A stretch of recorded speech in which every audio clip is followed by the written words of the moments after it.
Who knows? I hope I've got that right. It's always amusing and entertaining trying to. There's got to be a better way to do this than this manual application of URLs. Speaking of things beginning with a U, if there's any sign um, of incipient senility that should be noticed, it's when somebody, namely me, just spent 20 or 30 seconds trying to push a USB connector in upside down and grumbling to himself about how he can't find the slot. It's pathetic.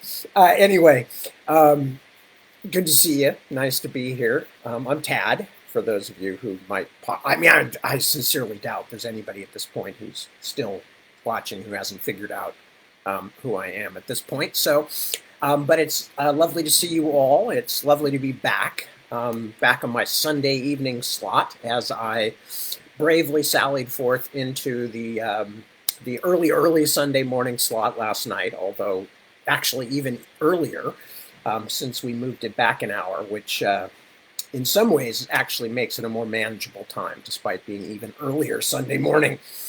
So that was good, and I hope you all are doing well since we have last been together. Let me know, by the way, those of you out there who, if any of you out there who were commenting last night about sound issues, it's possible, one of the reasons I was moving USB connectors around is it's possible that the sound quality of the microphone will be better if it's plugged directly into my laptop here instead of into the USB hub thing. So I've moved it back to where it was before, and let me know if the sound is still problematic at all for any of you, and if not, well, how would you know if not? Anyway. Oh God, I'm old and confused. Anyway, it's good to see you, as I said. And what is there to tell you? I had a few weeks off. I actually got some sleep here and there over the weekends, which was a nice change of pace. We had my parents' 60th anniversary, which was actually their 61st anniversary because we had to skip it last year because of that. Oh, you probably don't even remember now that we had a pandemic. Anyway. So that all went really nicely as far as I can tell. I say as far as I can tell because since I was part of the entertainment, people aren't going to come up to you and say, boy, you guys sucked. How could you do that on your parents' anniversary? But people were nice about it. And the main thing is that my parents seemed to enjoy it. And since that was what it was all about, it's a good thing. So no complaints from me there. I'm glad we got to do that. And now it's kind of got me all energized to go back and start playing the bass on a regular basis again. Oh, basis, regular basis. Did you see what I did there? Okay. Anything else that I need to tell you? Otherwise, no, we're all pretty much the same. Everybody is still healthy and COVID-free. We're still kind of hunkered down. Although obviously things are better than they were this time last year. But we're still taking it as easy as we can and being as careful as we can and going out masked in public. And if there's a recommendation that we get booster shots, we'll get the booster shots because I believe in science. Which, by the way, not that I need to say this to any of you nice people out there who are probably all of you far more sensible than I am, but science is not a set of facts. Science is not a religion. Science is not a set of answers. As all sensible people know, science is a method for determining truth in the best possible way that human beings have found over thousands of years. And that is by putting forward ideas, constructing experiments, conducting experiments, and then making those results available to other people in similar fields to either try the experiment themselves or to critique the experiment based on their own expertise. Okay? It's not a religion. And if anybody tries to tell you, oh, you're just, you science people, it's like a religion. No, it is not like a religion. Because as far as I know, the Catholic Church, the Zoroastrians, the Muslims, none of them have a process by which people can put forward new ideas and then go test them, and if they are correct, then they become the new paradigm, or if they seem to be correct, because that's another important thing about science. It's never final.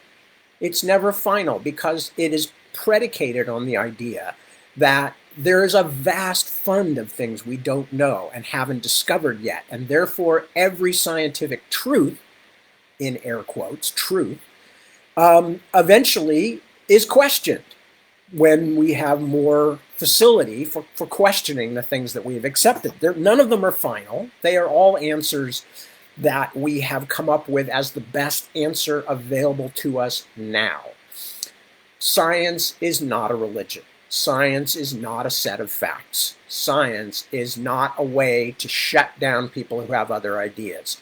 Science is the best method that we have for determining how things work. Okay, end of lecture, end of... Stuff drives me crazy because I keep seeing people constantly, especially in this pandemic conversation, talking about it like, like science is some kind of conspiracy to keep people, somehow diminish their freedom. And in fact, there are always legitimate arguments. And there are legitimate arguments about any political decision taken from science because, obviously, as I said, science is never a firm, finished thing. It is an ongoing methodology.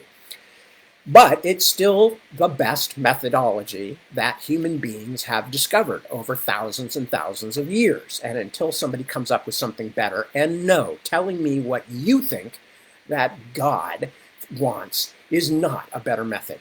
Because I already don't agree with you, and I haven't even heard what you said yet, but I don't think you know. Anyway, sorry to get off on this thing, but I think, and I'm sure most of you feel much the same way, just based on knowing you from online things, many of you anyway. So, but as we're still wading through this pandemic, because a bunch of people have turned simple scientific suggestions and rules and, directions or suggestions for conduct, etc., have turned it into a political minefield. We're still dealing with this, and we've given this disease time to develop many, many other variants, which is exactly what we didn't want to do. Exactly what we did not want to do. So that's all I have to say on the subject. It's a lot. And I'm trying to keep it away from the politics of it because I don't want to do politics here. But when you're talking about science, you're not talking about politics. Sorry, kids. People can use politics to try to distort science, to muzzle science, to twist science to their own ends. But science itself is a methodology for inquiry, and therefore it is the most valuable tool that human beings have. Period. End of story. Okay, now before I get back to the Dragons of Ordinary Farm, I am going to check in and see who has also checked in with me, mit mich. And there is Jerry, Mr. Unext. Good to see you. Becca, hello, good to see you too. I'm happy to be back reading too. Jim, hi Jim, good to see you. Kelly, I did have a restful time. I'm not going to do this all the time, but it was nice to have a break, I have to say. Not because I don't love you folks, but because of the late night thing that we have going. And now I'm doing a little earlier, so it may be easier overall. Emily, good evening to you too. Ron, hey buddy, good to see you. Jared, thank you for welcoming me back. I'm very happy to be back. Kristen, you were one of the people I was directing the comments to. Let me know if the sound is any better this time, at least on your end. I'm not sure it's anything that I did on my end, but I tried to make things a little better. Steve, hello Steve, good to see you. Let's see, who else we got? Barban, hello, hello. Kenneth, good to see you too. Jay Bear, hey, how you doing? Nancy, hi Nancy. And Christopher, hello Christopher. Medardo, yes, sorry, I'm reading yours, that's why. Yes, glad to be here with you too. Bienvenido y muchas gracias para su, ¿cómo se dice? Regreso, para su regreso. I think that's the word for your return. Anyway, and Becca says hello to the kitty as well. Yeah, she's gone back to her kitty bed after bestirring herself enough to eat dinner. Timothy, hello Timothy, good to see you. Mike, hi Mike. Welcome back to you too. Jeremy, yeah, you were one of the other people that I was directing. Reflected in my glasses, very cute. You were one of the other people I was directing to, in case you notice any difference in the sound tonight and last night, since I know you were one of the people who was mentioning something. Josh, hello Josh, what a pleasure to see you here. Yes, they only appear rectangular. It's true. USB connectors are like that. I can't remember the name of it, but there's a particular diagram that is physically impossible, except in 2 dimensions on paper, and it's one of those. So yes, I absolutely agree. Mark, hi Mark. Oh, sorry to hear things are a bit weird, but I'm glad to hear from you. A real pleasure. Isabella, hello, hello. And Ray, there's Ray. Hello, Ray. Good to see you. And who else? Cliff. Didn't I already say? Oh, I said hello to you last night. So hello, Cliff. Hello, hello. And Tim from the cab of a U-Haul. Ooh, sounds exciting. Rose. Hi, Rose. And you. Let me see. John. Hello, John. Guten Abend. Guten Abend, Adi. And it's not German, is it? Zu dich. I guess that would be right. Or zu Sie. Zu Sie. Anyway, guten Abend. And okay, so Kristen says, a little just crackly, but still not too bad. Okay, if that changes, let me know. It may not have been a problem on my end. I have no idea. This is, I'm working with a 8-9-year-old laptop here, and all of the best technology that Facebook can change at the last moment to confuse me. So who knows? Anyway, so we came back, and after much thought, for those of you who weren't here last night, after much thought about what I should read next, I decided I didn't necessarily want to just plug on through the Shadow March books. For one thing, because that would commit me to 3 more long books all in a row, which means we'd be spending most of the next half a year on Shadow March, which might sound good to you guys, but for a number of reasons, I'm not so certain about that. So what I'm doing instead is I'm reading from the Dragons of Ordinary Farm. Dragons of Ordinary Farm. See my Q-tip bookmark there? Class. So the idea there being, for one thing, it's something that we haven't read on the air. For another thing, it's fun, and Deb wrote it with me, so I wanted to, bring that back out and wave it around. There's still a 3rd volume coming. Deb's written the first draft, and I'm going to be working on that when I get a chance in the midst of all this Ostenard stuff. And various other things. And also, because it's a much simpler book, there aren't as many accents to remember. So I'm being lazy, and I'm going to just keep reading first books for a while, although I may also read the second Dragons of Ordinary Farm book, because the second Ordinary Farm book has some, pretty cool stuff in it. Anyway, so that's where we are. What you have missed, if you have not read Dragons of Ordinary Farm, which is what's called an all-ages book, which used to be what they called young adult, but technically just means younger readers can read it. It's not written down, I assure you, to younger readers. I wrote my part of the book, anyway. I think I can speak for Deb, too. My part of the book, my goal was simply to write a book, and write a book that younger readers could read, but that older readers would not have a problem with. So that's what we tried to do here. For those who have not read the book, let me tell you what we discovered last time. We had a brief prologue with Colin, overhearing, rather eavesdropping on, his mother, Gideon, and Mr. Walkwell, on the farm, although we didn't know much about the farm at that point, and Gideon was talking about how he was bringing 2 young relatives in, which both Mr. Walkwell and Colin's mother, Patience Needle, were both not happy about for very different reasons, as we will discover. Then the first chapter that we read was about Colin and Lucinda and what they were going to do for the summer while their mother went off on a singles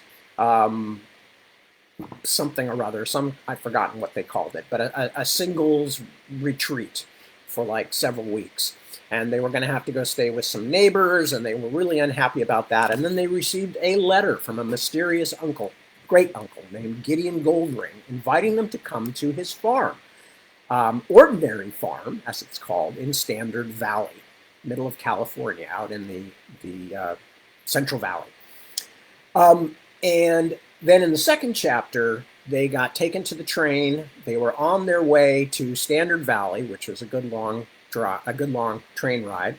During the course of the train ride, they had gotten another package from Uncle Gideon, which was a book, a photocopied book about how to take care of cows, which was very mysterious because it said lots of things about cows belching flame and cows flying. And toward the end of the train trip, they finally noticed that the word cow had been pasted in over some earlier word in this instruction manual. And the other thing that happened is that Lucinda, the older of the two kids, actually saw a monkey face hanging upside down in the window of the train, staring in the compartment at her. And then it disappeared again very quickly. But that's what we had in the second chapter. And of course, these particular things happening made both of them a little nervous about what this summer at Ordinary Farm might turn out to be. So there we are, and now I'm going to read. Chapter 3, The Man with the Wrong Name. And here is a picture. Oops, let me get that where people can see it. There is a picture. The Man with the Wrong Name. The station stop. Pretend that didn't happen. The station sign for their stop was old and beat up, missing a couple of letters. Welcome to Tandard Alley. Tyler wiped sweat off his forehead, then pulled his baseball cap back down over his messy brown hair. It had been so hot on the train that he had drunk 3 whole soft drinks, but it was even hotter here. Now that the train had gone, the platform was empty. Tyler felt like the two of them were the only people in the whole tiny town. "So where's Uncle Gideon?" said Lucinda. They wandered through the empty station and looked out into the empty, narrow street that ran in front of it.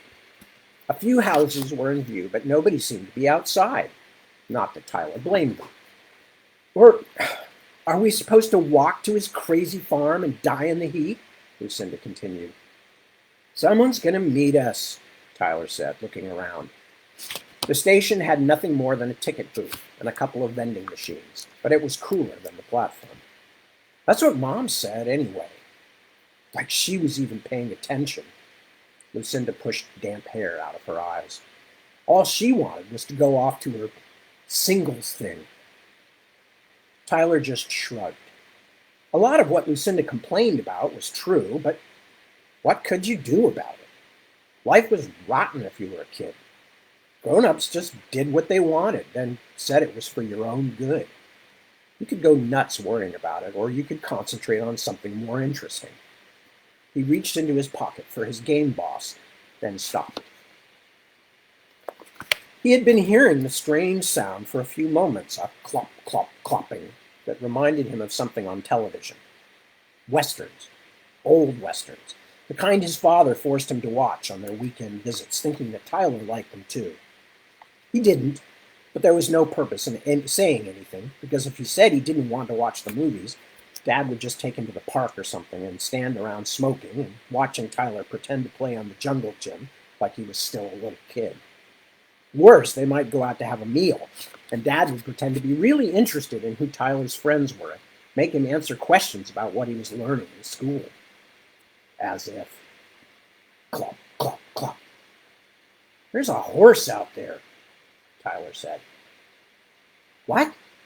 Lucinda was looking around furiously, as if Uncle Gideon, the flaming cowman, was suddenly going to appear in the middle of the tiny station. "A horse! Out there in the street, I guess. I can hear a horse." "You're crazy." But she followed him out to the little street outside and its few run-down houses with their fences leaning every way but straight up and down. There was indeed a horse, a big brown horse, standing in the street outside the station, and it was attached to some kind of huge wagon piled high with sacks. A very strange-looking man sat on a bench at the front of the wagon, holding the horse's reins and looking out at them from under the brim of an ancient straw hat. He had very tanned skin, a thin, hooked nose, and a puff of gray beard on his chin. His eyes were mostly hidden in the shade of his wide-brimmed hat. "You are Tyler and Lucinda?" His accent made the words bump in the wrong places, like someone pretending to be a funny foreigner on television. "Get up on the cart, please." Are you Uncle Gideon?" Tyler asked at last. The man shook his head slowly. "No, no, not me. I am Mr. Walkwell. I work for him." He climbed down and tossed the kids' heavy suitcases into the wagon and onto the sacks piled there as if they were pillows. Tyler couldn't help noticing that this Mr. Walkwell guy had very small feet. He wore little old-fashioned boots that laced up and looked like they should belong to a child, not a tall man. He also walked with an awkward two-footed limp, as though he were treading barefoot over broken glass. Just to make things weirder still, his boots made a strange crunching noise with each step. Tyler looked at Lucinda. She looked back. "Somebody has the wrong name," she whispered. Mr. Walkwell swung himself back up onto the seat and gave them a sour look, as though he knew what they were thinking. "Get in." He had strange eyes, too, very red around the edges, as though he had been swimming. Also, the center seemed more yellow than brown. "Do we sit on the bench next to you?" Tyler asked. "Better, I think, than if you sit on top of the feed bags," said Mr. Walkwell, his voice dry as the air. "They slide." Tyler clambered up. Halfway, he began to lose his balance, but the bearded man reached down and wrapped his thin, strong brown fingers around Tyler's wrist and lifted him up to the seat as easily as if Tyler was a loaf of bread. When Lucinda had climbed up too, Mr. Walkwell clucked once to the horse, and the cart moved off. That was the last sound the man made until they were well outside of town. Not only was this guy talkative and charming, Tyler thought, he smelled too. It wasn't a rancid smell, though, just strong. He smelled like sweat and dry grass and animals, Tyler decided, among other things. Well, that made sense for someone who worked on a farm, didn't it? After something like a quarter hour of rolling slowly along past yellow fields, they turned off the main road onto a wide dirt track. This new road wound up through golden hills, spotted with trees, until the last bends disappeared in rocky high ground that kept rising beyond them. "Where's the farm?" he asked. "In the valley on the far side of the hills," said Mr. Walkwell. "It's a long way. Why didn't you bring a car?" He turned and gave Tyler a look that was downright unfriendly. "No, I do not like those noisy machines. They are unnatural." Lucinda groaned. Tyler almost did the same. The farm was beginning to look like a very bad bet for television and other modern conveniences. He tried not to think about the horror of being unable to recharge his Game Boss portable for an entire summer. As they crossed the crest of the hill, they came out of the trees and saw Standard Valley stretched before them, carpeted with golden meadows, walled here and there in the far distance with tree-covered hills that were surprisingly high, just a little short of being mountains. Below them wound a stripe that flashed silver in the afternoon sunlight, a river.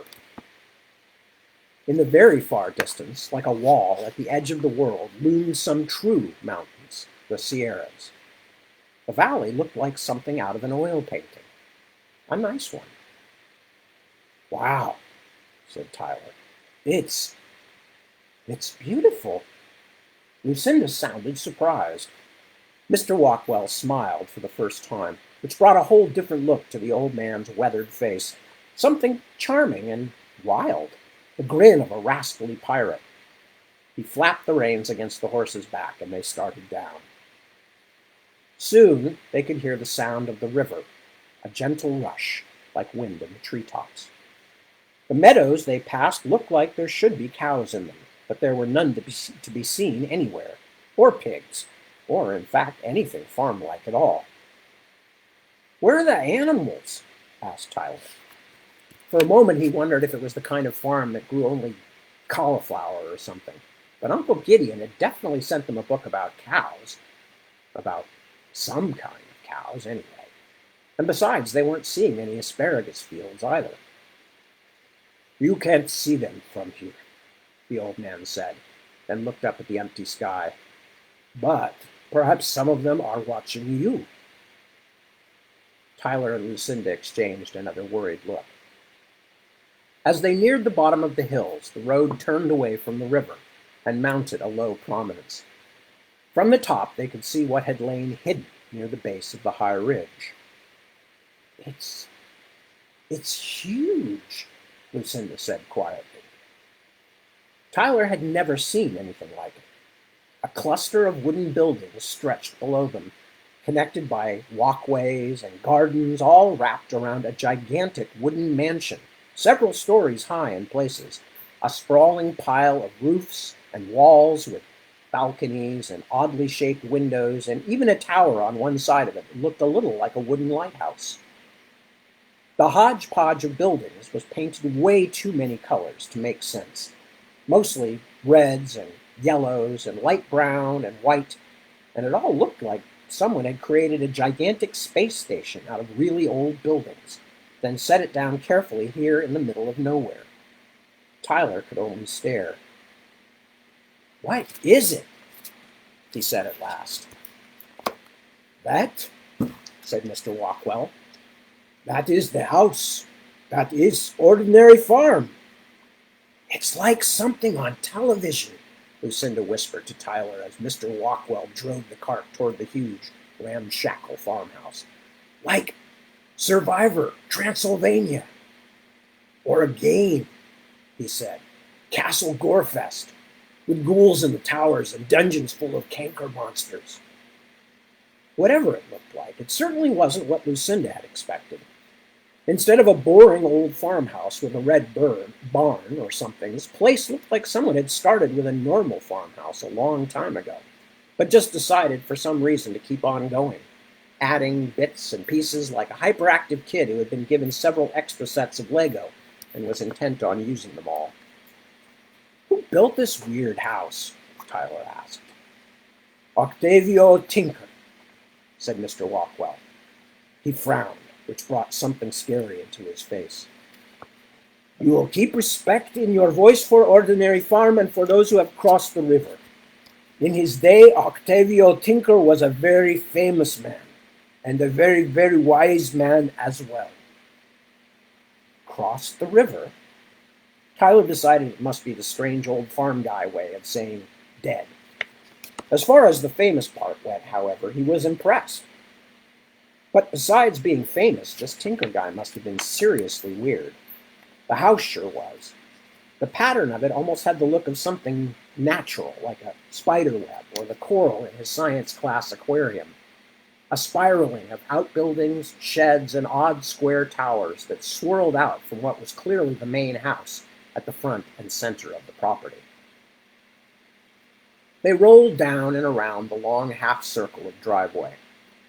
The farm buildings and the different parts of the house seemed to face in a dozen separate directions, as if they had been set in place almost at random. The afternoon sun bounced back from the windows in unexpected ways that made Tyler feel dazzled and a little sick. Nearly at the center of the ring of odd structures, almost 100 yards away from the sprawling front of the house, stood something that looked like it belonged in a psycho killer movie. A gray wooden building several stories high, with a big pipe slanting down from near the top, and no windows. "Check out the haunted house," he whispered to Lucinda from behind his hand. "Who do you think lives there? Freddy Krueger? Or maybe the Friday the 13th guy," Lucinda whispered back. "It is a grain silo, but it is not being used," Mr. Walkwell informed him. "I do not know the names you say. No one lives there, and it is a dangerous place for children. Mr. Goldring will be very angry if you try to go there. They were so daunted by his sharp ears that they both stopped talking. The wagon rumbled to a halt beside a long porch that ran along the front of the house, but just stopped at both ends, as though it had once connected two other parts of the main building that weren't there anymore. The huge front door was surrounded by panels of stained glass. "Get off now," said Mr. Walkwell, as if he had been waiting patiently for quite long enough. The children jumped down, still looking around. As they climbed up onto the porch, some distance away, a tractor towing a huge empty trailer appeared from around one corner of the house, putt-putting along not much faster than a person could walk as it headed out across the open space. The big, bearded man driving it swung around in his seat when he saw them and waved to Mr. Walkwell. "I took her to the sick barn," he shouted. Mr. Walkwell raised his hand to show the man he'd heard. "That is Ragnar," he told them. "You will come to know him well." "Ragnar? Wow," said Tyler. "Sounds like some barbarian hero out of RuneQuest. And put who in the sick barn? Was it one of the animals? One of the cows?" He felt like he'd been holding in questions for days. "And what's up with the cows here anyway? Do they catch on fire all the time or something?" Mr. Walkwell stared at him for a moment, then pointed a brown finger toward the front door. "Mrs. Needle waits for you in there. She will take you to Mr. Goldring, your uncle. Save your questions for him." Tyler was feeling a little better. The tractor showed that there was some technology on the farm, whether Mr. Walkwell liked the stuff or not. All Tyler really needed was enough electricity to recharge the game boss. And this, Mrs. Needle, he could tell she would be a plump, kindly little old lady, like Mrs. Santa Claus from some children's Christmas special. She'd greet them with cookies and lemonade and say, "My goodness," a lot. The front door swung open before they could knock, revealing a young man with a thin, pale face. He wore a white, short-sleeved shirt and gray slacks, as though his parents had just forced him to dress up for church. His thick, black hair had been combed down with water at some point, but was beginning to pull loose into funny, crooked tufts. "Ah," he said, "you must be the children." Tyler didn't like his superior expression, and he sure didn't like being called a child either. "Yeah? Who are you?" The young man's eyebrow rose, as though questions were rude. "My name is Colin." He couldn't be much more than Lucinda's age, Tyler guessed, but he seemed older because he was tall and because of his weird grown-up clothes and the stiff way he stood. "We're supposed to talk to Mrs. Needle." "That's my mother. She's very busy right now, but I suppose I can take you to her." He stepped aside, beckoning them in, as though he was too very busy and was just... Excuse me. He stepped aside, beckoning them in, as though he too was very busy and was just making some time for them out of kindness. He didn't offer to help with the suitcases. Tyler was taken aback by the size of the entrance hall. It seemed more like the lobby of some old hotel. A big black iron chandelier with dozens of bulbs hung from the high ceiling, so there was electricity at least. On the walls were covered with striped pale green wallpaper and old museum-y paintings of people and landscapes. Padded benches and overstuffed sofas with flowery upholstery stood against every wall, framing close to a dozen doors leading off this huge front room. The center of the hall was dominated by a long staircase that forked upward to the left and right. "Sound of music," Lucinda said softly. "What? You remember the kids singing? It was on a staircase like that." Tyler rolled his eyes. That had been his sister's favorite movie, not his. Still, he couldn't help being impressed by the staircase, not because it looked like it was waiting for the Von Trapp kids, but because he now saw that each set of stairs ended flat against the wall. No hallways, No landings, no doors. The grand staircase led precisely nowhere. This way, Colin told them. Tyler leaned toward his sister. Scooby-Doo, where are you? He whispered, grinning, but Lucinda was looking a little sickly and didn't seem to enjoy his joke. Colin led them all the way to the back of the hall and opened a door. The room beyond was a kitchen, 3 or 4 times the size of their living room at home. The noises of pans clanking and water running rolled out. Several people seemed to be working there, but Tyler couldn't quite see any of them past Colin. "Mother," he announced, "the children are here." A moment later, a woman in a rather old-fashioned cotton dress walked out, letting the door fall shut behind her, so that the lively kitchen scene suddenly vanished. Her black hair was as long and straight as a girl's, her skin even paler than her son's, both of which made it hard to guess her age. She was pretty in a thin, sharp-boned way, but it was her gray-blue eyes that made her extraordinary, Tyler realized. Eyes so intense they almost glittered. For a long moment, the woman examined the children as they examined her. At last, she smiled. It wasn't the most cheerful smile that Tyler had ever seen, more like the kind teachers gave you when you made a joke about why your homework was late. "Welcome to Ordinary Farm, children," she said. "I am Patience Needle, Mr. Goldring's assistant and the housekeeper at Ordinary Farm. I will be in charge of you whilst you are staying with us." "Cool. So when do we see some animals?" Tyler asked.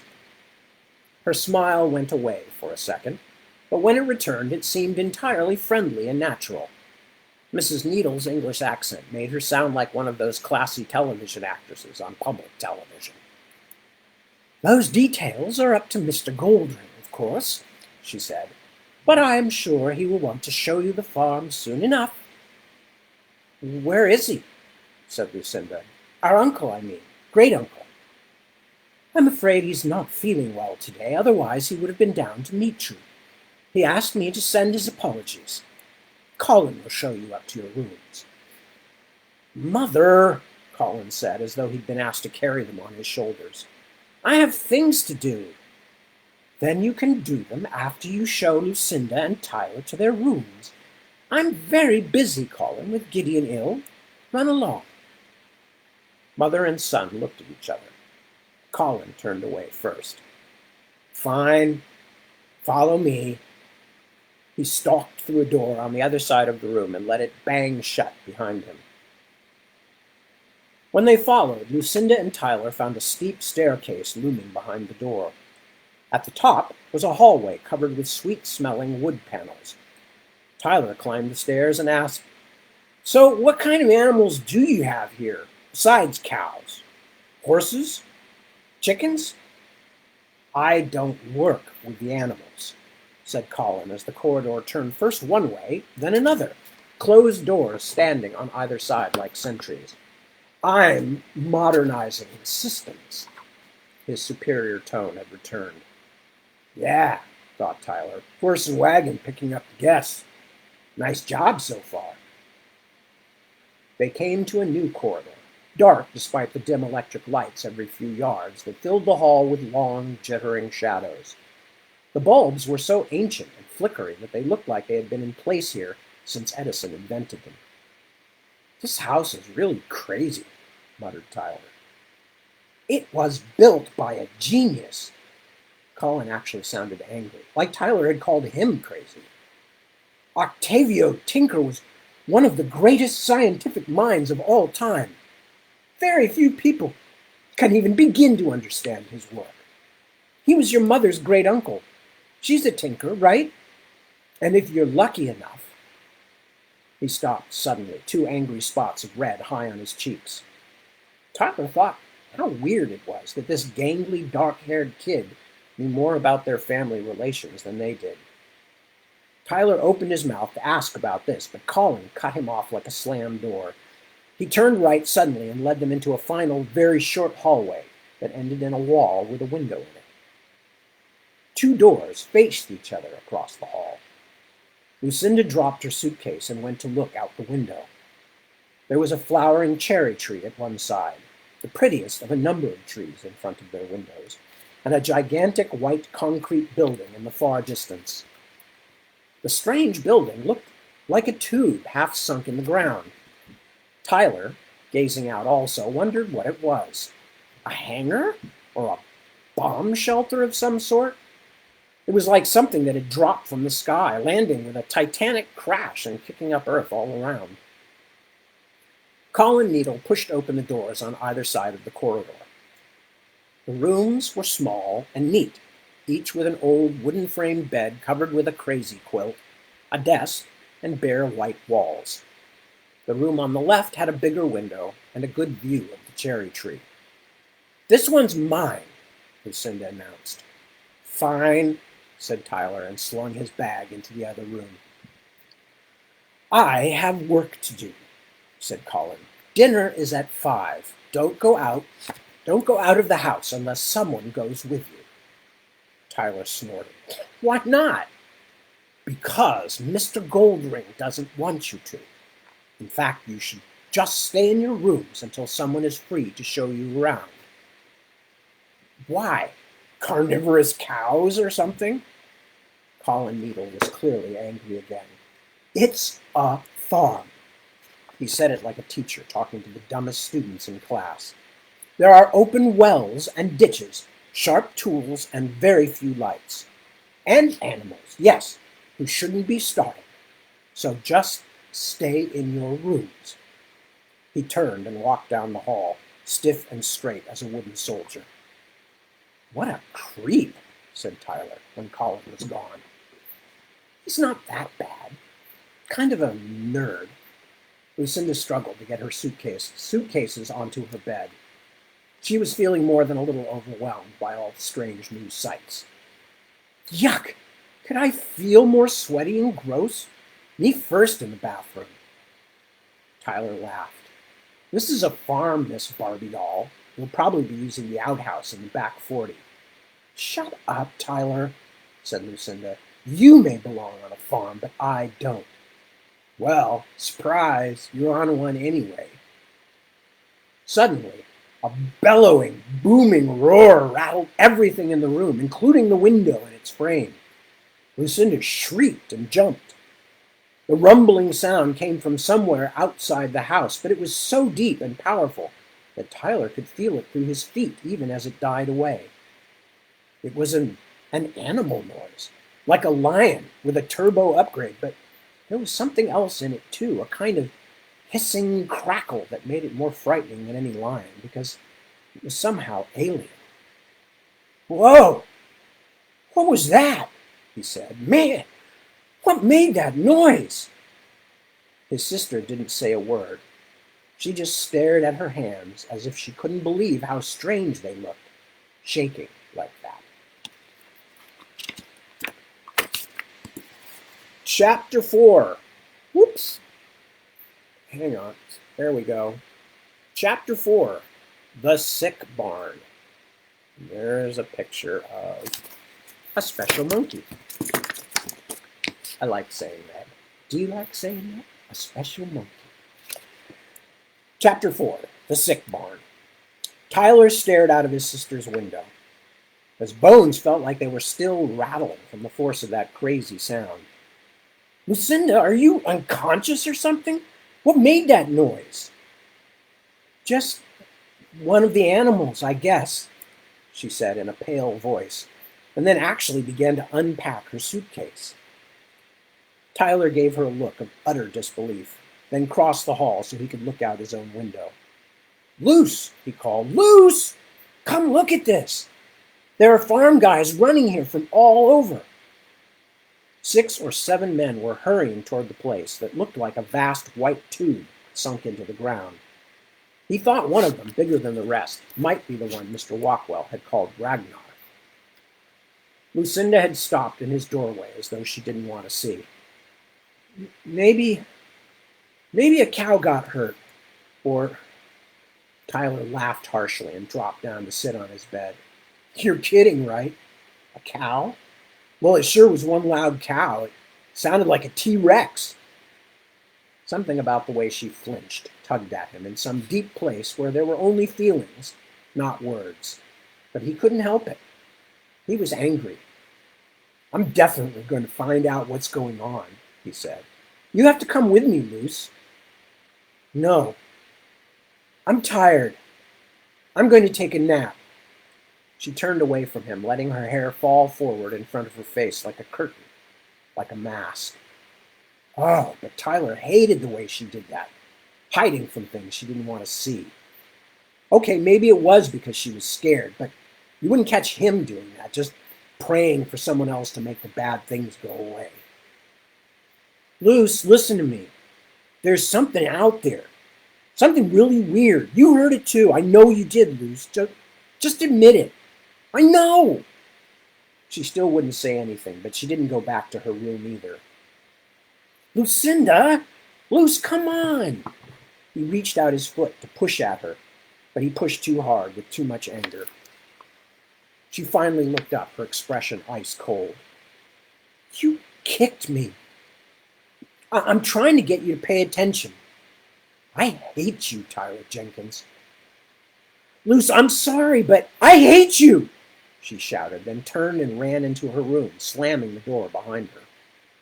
I hope that cow really is a monster, she yelled from inside.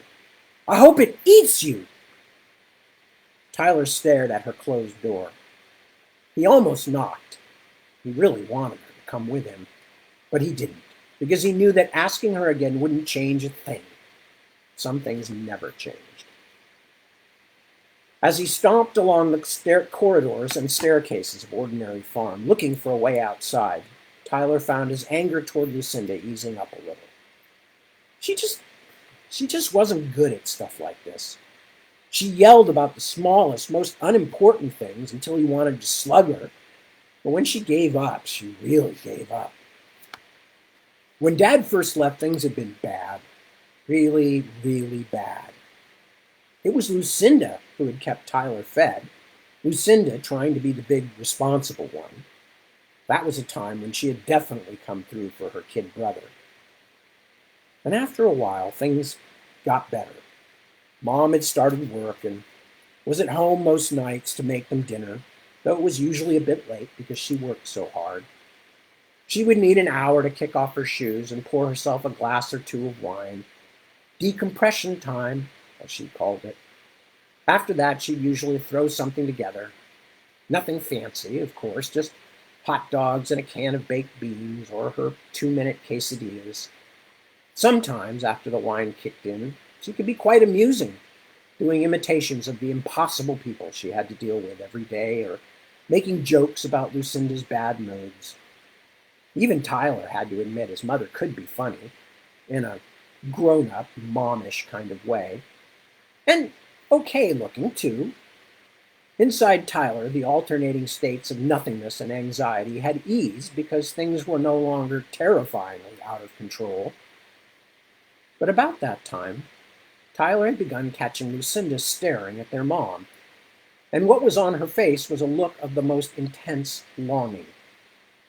All his sister wanted was a little normal stuff in her life, just a bit of what those perfect families on television had so much of, and Tyler knew it. And not long after that, the really dark stuff came for Lucinda. Recalling it now made it hard for Tyler to stay angry at her, even when Lucinda was acting like a total. Tyler suddenly stopped, realizing that he had been walking for a while now without thinking much about it. Wow, he breathed, looking around at the unfamiliar surroundings. He was completely, absolutely lost. He was on a landing at the bottom of a staircase. In front of him lay a weird little parlor room with a glass door, and on the far side of the room he could just see a second door. He walked across the echoing wooden floor, wondering if he was somewhere he shouldn't be. Considering that Colin had told them they were supposed to stay in their rooms, that seemed pretty certain. The glass door was unlocked. There was no furniture in the small parlor except a single overstuffed chair and a table with a vase and dirty plastic flowers so old that it might have been the very first plastic flower ever made.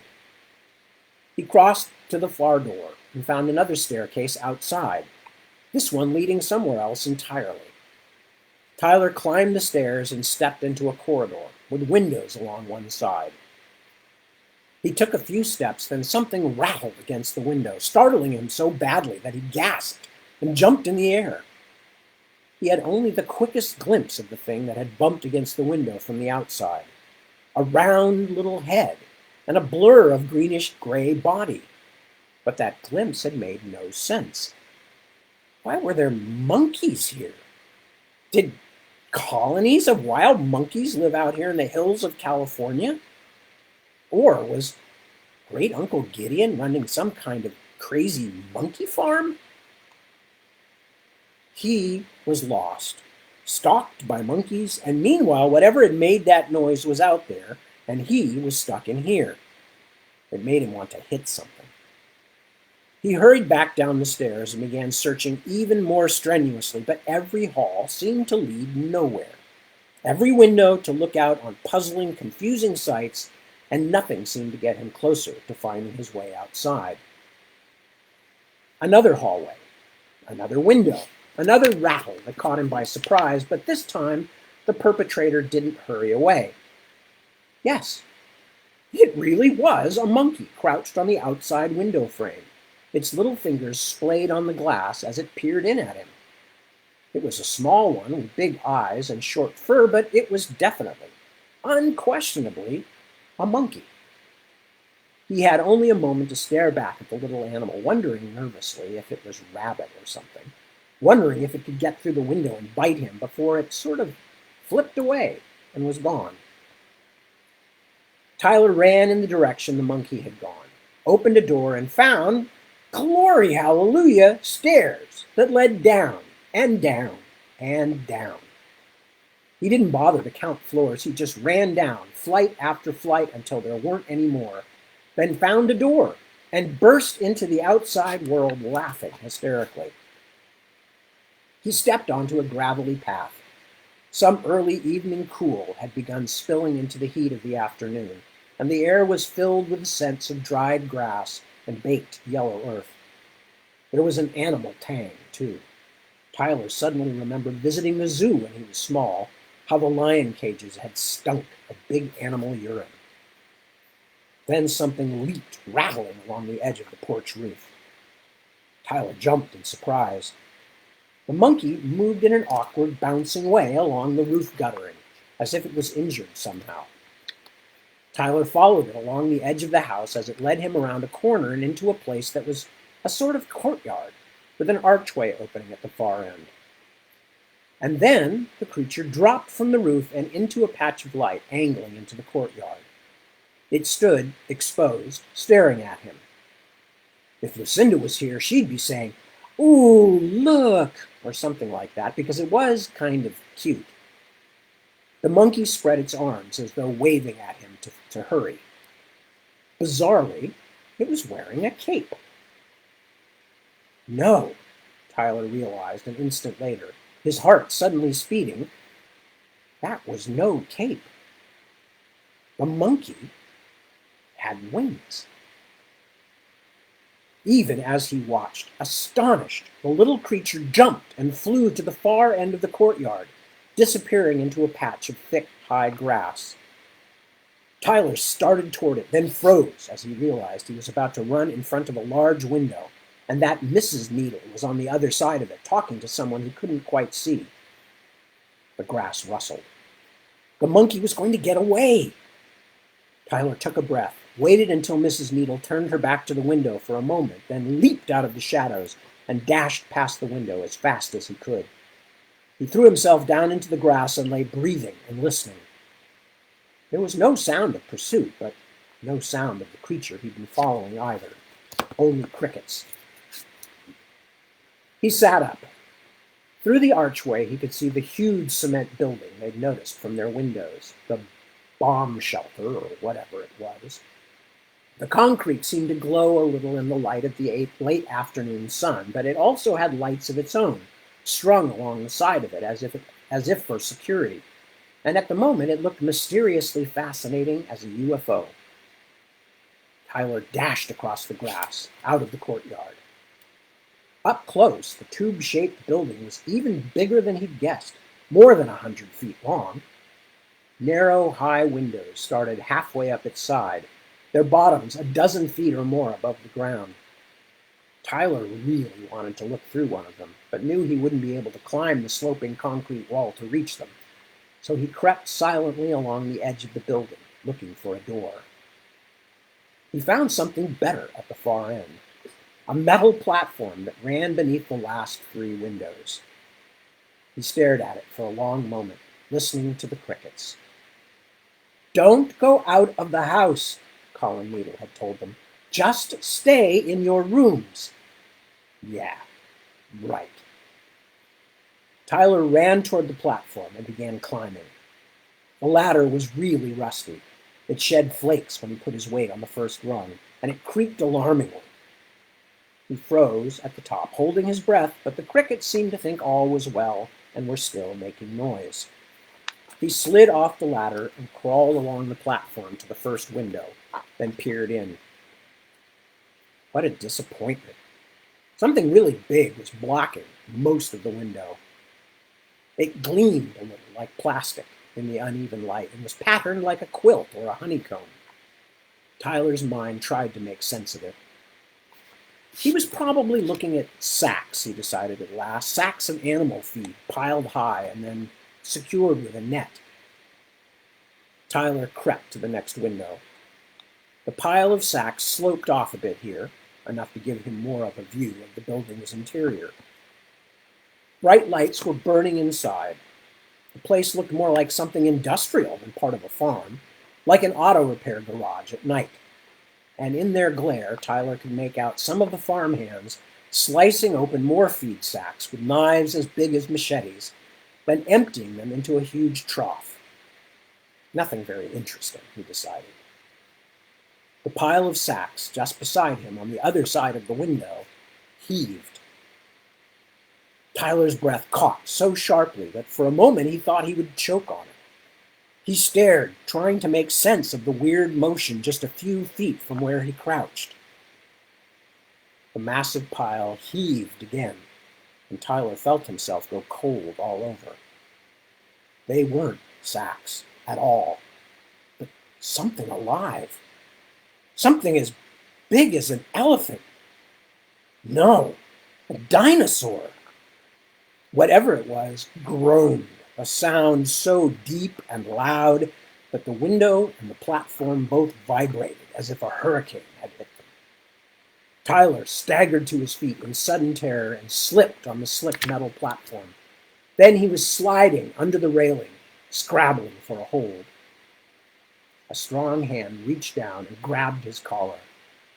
For 1 second, Tyler's legs thrashed over empty air. Then a second hand curled itself into his hair, and Tyler, yelling with pain, was yanked back onto the platform so hard that he hit the wall beneath the window and made it rattle. The thing on the other side of the glass made a groaning, rumbling noise, and the whole platform shuddered again. "You stupid boy!" somebody shouted next to his ear. "You stupid boy!" Lights came on suddenly all around the concrete building. Wham! Wham! Wham! Burning lights, bright as the sun. For a moment, Tyler couldn't see anything. When the spots in front of his eyes finally faded, he was looking up into the very angry face of Mr. Walkwell. And that's where we're going to stop, because it's 8 o'clock. Dang, I like the length of these chapters. These are just about right, as long as I waste a little time at the beginning. No, I'm not wasting time, at least not on purpose. Oh, and I've lost my Q-tip. I can't mark my place. Oh, there it is. Okay. Q-tip in place. I'll have to find a little bit of a classier bookmark somewhere. Anyway, so with that, we're going to wrap it up for the night. It gets exciting in the next chapter, kids. Oh, kids. Anyway, most of you probably have read these or at least know about them. So if not, I think they're fun books, and I think there's some cool stuff in them. And as we go, maybe I'll even explain a little bit about some of the pseudo-evolutionary thinking involved in this book. And there was a lot of it, and there has been a lot of it in all the ordinary farm books, because that's just the way Deb and I roll when we're working on this kind of stuff. So anyway, I say that a lot, don't I? That's it for tonight. I will be back next Sunday, first at 1 o'clock in the morning, Pacific Daylight Time, and then again at 7 p.m., this slot in the evening, Pacific Daylight Time. I hope you will join me. And as always, it's been great fun to hang out with you. I hope you will all take very good care of yourselves and your loved ones and your neighbors and anybody else who needs a little help, because this is a time when we do need to help each other. And also, that's one of the few things you can do, even when things are bad for you, that will at least make you feel a bit better. Trust me on that one. So anyway, with that thought, I say good night. And